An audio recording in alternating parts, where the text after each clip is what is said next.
bienvenidos al curso de especialización Formulación del POI y su articulación con los sistemas administrativos. En la sesión de esta semana vamos a ver el rol del planeamiento operativo institucional como herramienta del planeamiento estratégico institucional. Uno de los principales problemas que tenemos con el POI es que vemos que no se entiende que el POI es parte del Sistema Nacional de Planeamiento Estratégico y es un proceso clave para la formulación de estrategia de una entidad pública. Por eso, la primera clase que vamos a ver ahora va a ser la estrategia. Yo creo que es muy importante tener mucha claridad para ver el rol del POI y su relación con planeamiento estratégico. Tenemos que tener muy claro qué significa primero estrategia. Así que ese va a ser el primer temita que vamos a hablar el día de hoy. ¿Qué se entiende por estrategia? Ahí comienzan los problemas. Les comento, ¿no? Yo como titular, como responsable de formular la primera directiva de planeamiento estratégico, lo primero que nos pusimos a buscar es qué significaba estrategia. Pensamos que nos íbamos a demorar 2 días y nos pasamos un mes discutiendo sobre este tema. Lamentablemente en esa época no había muchos libros sobre estrategia para el sector público, pero en los últimos años han salido varios libros sobre estrategia que precisan mucho qué se entiende y cómo se puede entender estrategia. Entonces vamos a ir explicándolo uno por uno. Para entender el concepto de estrategia, lo primero que hay que tener claro es que el concepto se aplica a los diferentes campos donde el ser humano interviene. Y la primera aplicación de la estrategia, como todos sabemos de nuestro curso de administración, es en el tema de la guerra. Los griegos decían que era el arte de ganar la guerra y el general que conducía los ejércitos se llamaba el estrategos. ¿Y qué decía? Y los consejos que se daban en ese momento, una mención que me olvidaba, cosa curiosa que a mí me llamó mucho la atención. Los griegos acuñan este concepto en el siglo IV a.C. y por esa misma época en Grecia Sun Tzu publica un libro, El arte de la guerra, ¿no? Y los dos dan consejos estratégicos cómo ganar la guerra. ¿Y qué te decían ahí? Te decían divide y vencerás. Te decían toma las posiciones de altura, que eso te va a facilitar en el combate. Y tercero te decía ataca cuando tu adversario menos lo espere. Otro consejo interesante era asegúrate que tu ejército esté bien alimentado, porque ¿qué pasa si tiene problemas de alimentación y va a entrar al combate dentro de 2 días? Va a llegar debilitado y por más que esté muy entrenado, todo ese entrenamiento se va a perder si es que no tiene las energías suficientes para enfrentar el combate. La pregunta que yo les hago es, ¿y cómo uso estos consejos que he mencionado para la administración pública? Y la verdad es que van a tener que ser un poco creativos. Se van a poder encontrar algunas relaciones, especialmente con el tema de logística y la alimentación, pero se dan cuenta que estamos forzando la aplicación, la utilización del concepto de estrategia. Igual en la política, la primera vez que se escribe un documento de estrategia política lo escribe en el siglo XVI el famoso Maquiavelo. Estoy seguro que muchos en la universidad han leído el famoso libro El Príncipe. El Príncipe no era más que una serie de consejos de política para el príncipe de Florencia, para cómo unificar Italia. Si ustedes recuerdan, en esa época Italia ya no era el Imperio Romano, sino que se había dividido en ciudades-república. Para todo esto, muy exitosas comercialmente y con mucha riqueza en la zona. Pero, lamentablemente, en esa época ya se habían formado de manera incipiente los famosos estados-nación, que eran el Reino de Inglaterra, que era Francia, que era lo que es Alemania ahora, que era el Imperio Sacro Germano en esa posición. Y en esa época no existía derechos internacionales, corte internacional, no. En esa época el rey de Francia necesitaba recursos y iba con su ejército, le metía 3-4 cañonazos a la ciudad, la amenazaban y los florentinos tenían que hacer una caja y le daban un tesoro y el rey se llevaba su tesoro y se iba a vivir tranquilo a París a disfrutar y seguir gastando la plata hasta el próximo año. Así era el mundo en esa época. Entonces, ¿qué es lo que tenía que hacer? Maquiavelo, molesto por esa situación de las ciudades repúblicas de Italia, escribe un libro recomendándole al príncipe de Florencia que con arte, con su estrategia política, logre unificar toda Italia para revivir el famoso imperio italiano o romano. Entonces, ¿qué consejos daba Maquiavelo? Decía, el enemigo de tu enemigo es tu amigo. ¿Qué otro consejo decía? Si has derrotado a tu adversario, asegúrate que en el futuro no tenga ninguna oportunidad de él que se recupere y te derrote en el futuro. Bastante claro cuál era su mensaje, ¿no? ¿Y cómo aplico estos mensajes al mundo del sector público? Recién, miren, en los años 60, dos estudiosos de la administración del sector, uno de California, la Universidad de Berkeley, una de las mejores universidades del mundo en negocios, y el otro de la Universidad de Harvard, promueven el uso de la estrategia en el campo de los negocios. ¿Y de dónde lo están sacando ellos? Porque lo veían que los militares, especialmente durante la Segunda Guerra Mundial, habían utilizado mucho el análisis estratégico y en consecuencia dicen, oye, eso de ahí que está usando los militares, vamos a aplicarlo a los negocios para que pueda dar mayor valor. Y ahí se crea el famoso planeamiento, el método de Harvard, que es tu análisis, haz tu diagnóstico, pues haz tu FODA, y después haz tu análisis de relaciones en la FODA, y después formula tus objetivos, tu visión, tu misión. Eso nace justamente en los años 60. En los 60 viene Kotler y dice, esta herramienta que se está usando para una mirada de gestión del negocio también se puede aplicar muy bien al marketing. Y sale el famoso marketing estratégico de Kotler. Y en los 80, miren, recién en los años 80 Bryson plantea, oye, esta herramienta que está usando el sector privado, yo creo que funcionaría bastante bien en el sector público. Y dice, hay que utilizar planeamiento estratégico para gestionar de manera más eficiente y eficaz a las entidades de la administración pública. Entonces, ¿cuál es la conclusión que quiero decir acá? Y es que, si ustedes se dan cuenta, el planeamiento estratégico se usa en todos los campos donde el ser humano desea obtener logros en el tiempo.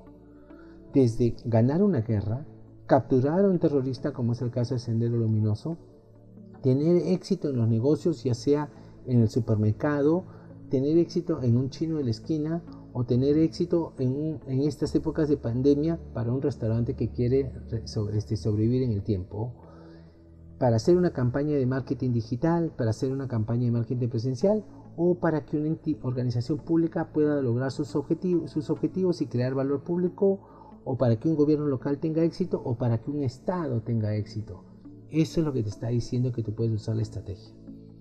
Pero, bueno, ¿y qué se entiende por estrategia? Eso lo vemos más acá. Entonces, una primera aproximación es que hay que tener mucho cuidado cuando te encuentras documentos que hablan sobre estrategia, para quién está escrito. Porque una cosa es estrategia para la guerra, otra cosa es estrategia para negocios y otra cosa es estrategia para el sector público. Y eso hay que tener mucha claridad. ¿Acaso es lo mismo hacer una estrategia en el mundo de lo que son las empresas telefónicas que hacer estrategia en el mundo de los supermercados? No, pues porque desde la competencia, el mercado, el público, todo es completamente diferente y cada uno habrá elementos en comunes, pero cada uno tiene sus particularidades, ¿no? Entonces, eso es lo que está diciendo. Si bien hay elementos comunes al uso de la estrategia en los diferentes campos de la acción humana, cada uno tiene sus propias reglas y particularidades. Otra forma de decirlo es que el conocimiento estratégico es diferente para la guerra, los negocios y también para el sector público. Más aún, es diferente formular estrategias para el Estado, para el sector, para un Ministerio de Producción, para un Ministerio de Agricultura, para el MIDIS, para el Ministerio de Ambiente, para la PCM, para un gobierno regional, para un gobierno local, para un programa, para un proyecto, hasta para una oficina. Cada nivel tiene sus propias particularidades y tenemos que entender que la estrategia depende mucho del contexto al donde lo queremos aplicar, ¿no? Entonces, ¿qué se entiende por estrategia para el sector público? La verdad que acá les vuelvo a decir, hay tantas definiciones como autores han escrito. Y lamentablemente acá sí tenemos un pequeño gran problema. En América Latina las definiciones son muy pobres y dejan mucho que desear. Entonces, no encontramos buenas definiciones de estrategia en el sector público en el país. Pero para comenzar, entonces, por lo menos yo encuentro 4 elementos claves que tiene que tener la estrategia en el sector público. El primero es que tiene que tener un objetivo claro. No se puede ser estratégico si es que no se tiene un objetivo claro. Y la primera pregunta que yo les digo es, ¿ustedes tienen claro su organización qué quiere lograr este año? ¿Qué quiere lograr el próximo año? ¿Qué quiere lograr el año subsiguiente? Bueno, la verdad que también ahorita con el tema del COVID es que ha cambiado todo, pero pensamos un ratito antes del COVID. ¿Teníamos claro qué queríamos lograr este año? ¿No? Y sobre todo pensando en el sector, en el valor público, ¿no? ¿Qué es lo que quería mejorar? No es que quiero gastar el presupuesto, no que voy a hacer 5 informes. Y lo más importante es que este proceso tiene que ser un proceso de toma de decisión. O sea, la alta dirección de una organización tiene que haber tomado esa dirección. ¿Se ha tomado esa decisión o no se ha tomado esa decisión? Entonces, esa es una parte fundamental. Y si vemos, la gran mayoría de las entidades públicas no tienen claro qué quieren lograr este año, el próximo año, ni el año subsiguiente. Pero también hay un pequeño problema. ¿Qué pasa si yo solo me quedo en tener un objetivo claro? Quiero mejorar los logros de aprendizaje en 10%. Quiero, mejorar la limpieza de los parques en más o menos en un 80%. Quiero reducir los asaltos en mi distrito en un 15%. ¿Qué es eso? Eso se llama lista de buenos deseos. Yo también tengo que tener mucha claridad cómo lo voy a lograr, cómo voy a lograr eso. Y eso les voy a contar una historia para que vean, para que tengamos claro qué significa. Todos hemos escuchado, estoy seguro, la historia de Steve Jobs, ¿no? El creador de Apple. El creador de Apple en su momento partió de un negocio en un garage y lo hizo crecer hasta que tenía más de 10.000 trabajadores y era una empresa muy exitosa en Estados Unidos vendiendo las famosas computadoras. Pero como creció tan rápido, incorporó socios externos y estos socios externos en el tiempo, como no crecía tan rápido como había estado creciendo, y contrataron un supergerente que venía de la Pepsi Cola, si mal no recuerdo, lo terminan despidiendo. Cosas que solo pasan en Estados Unidos, ¿no? El socio fundador de la empresa es despedido por los socios, en este caso mayoritarios, que habían puesto capital para financiar el crecimiento de este negocio. Pasa como 8 años, al final no le va nada bien a la empresa y vuelve otra vez el Steve Jobs a tomar la empresa. ¿Y qué es lo que él hace? Él agarra, escoge como un grupo pequeño de unos 60 ingenieros muy brillantes y diseñan una nueva lab. Se encierran ahí como por 2-3 meses, después convoca a la prensa, convoca a todo el personal de su organización y agarra y le dice, mira, a partir de ahora, y presenta una nueva computadora que en ese momento se llamaba Lisa, esta va a ser la nueva computadora que vamos a vender, ¿no? Y yo les pregunto una cosa, ¿eso es posible en una entidad pública?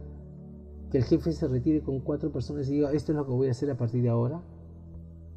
No, ¿no es cierto? Porque tienes una cantidad de servidores públicos que están trabajando en la organización y que tienen que ser parte, porque también trabajas tú tienes un jefe, tu organización pertenece a un ministerio y tienes que validar las cosas con tu ministerio, si estás en el gobierno nacional, si eres un gobierno local, tu unidad ejecutora pertenece a un gobierno regional, y si eres hasta un gobierno regional tienes que ver si está en el marco de las rectorías de las políticas del gobierno nacional.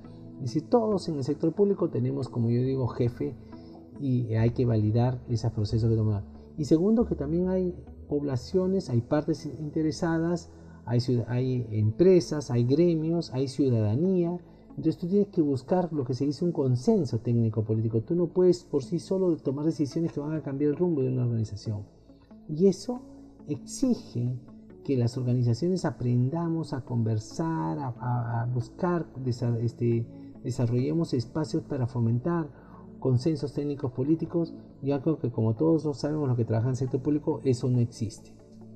Y finalmente, y segundo es, y les comento por si acaso, en América Latina el 90% de las definiciones se refieren a tener el objetivo claro y la ruta. Pero ¿sabes qué? Le digo una cosa, esa es una definición muy limitada, porque si tú ves quiénes son los grandes estrategas en el campo militar, los grandes estrategas en el mundo de los negocios, los grandes estrategas en el sector, en los países, para haber conducido cambios sustanciales de rumbo en su organización, no son las personas que agarraron y identificaron el objetivo y dijeron cómo lo iban a lograr, sino los que en el campo lo hicieron. Y eso es lo que hay que tener claro. Alejandro Magno no es grande porque ganó su batalla, no es porque escribía cómo ganar las batallas, sino porque las ganaba en el campo de batalla, ¿no? Y Getty fue un famoso empresario de petróleo, no porque escribió cómo iba a ser la estrategia exitosa de una empresa petrolera, sino que él ganó inmensas cantidades de dinero por ser un estratega muy bueno en el mundo del petróleo, y así sucesivamente. Entonces, como Ford, ahora como Zuckerberg, como los dueños, como Elon Musk, todos son grandes estrategas porque lo están haciendo en el día a día en el campo de batalla. Y eso hay que tener. Ser estratégico es aquel que toma las decisiones, que ha identificado su objetivo, ya tiene una ruta clara y después toma las acciones, las decisiones para implementar esta ruta para llegar a este objetivo. Y eso significa pasar a la acción. Pero les digo, acá se queda el 99% de todas las definiciones en América Latina y lamentablemente no consideran un tema que es fundamental y que sí sobre todo la literatura en inglés lo tienen clarísimo. Es el tema de la adaptabilidad. Y eso queda nada más claro que en estos momentos de crisis que estamos viviendo en el COVID. Tú tienes que tener logros, pero lo que tú tienes que tener claro es que ahorita, por ejemplo, la información no se cuenta a tiempo, que hay muchos temas que son improvisados. Entonces, ¿qué necesitas tú? Capacidad de adaptarte, de ver que algo no está funcionando y rápidamente tomar medidas correctivas. Eso es adaptabilidad. Se necesita adaptabilidad para lograr cambios sustanciales en la mejora, para adecuarse en la estrategia. Entonces, ser estratégico es una cualidad compleja. Es una forma de conducirse en lo personal y en lo colectivo. Ser estratégico no es hacer un plan, no es hacer un análisis, tampoco es un proceso, es una forma de ser. Las personas y las organizaciones deben ser estratégicas para alcanzar sus objetivos. ¿Qué significa que una persona o una organización sea estratégica? Que establezca objetivos claros, que establezca la forma como va a lograr ese objetivo, que esté claro que no solo se tiene que quedar en soñar, sino pasar a la acción. Y después en el camino va a encontrar obstáculos no previstos, resistencias, o van a suceder eventos que van a tratar de desviarte el camino, y tú tienes que tener la adaptabilidad y la perseverancia para alcanzar ese objetivo que te estás proponiendo. Y con eso, jóvenes, termino esta primera sesión, este primer módulo de esta sesión. Muchas gracias.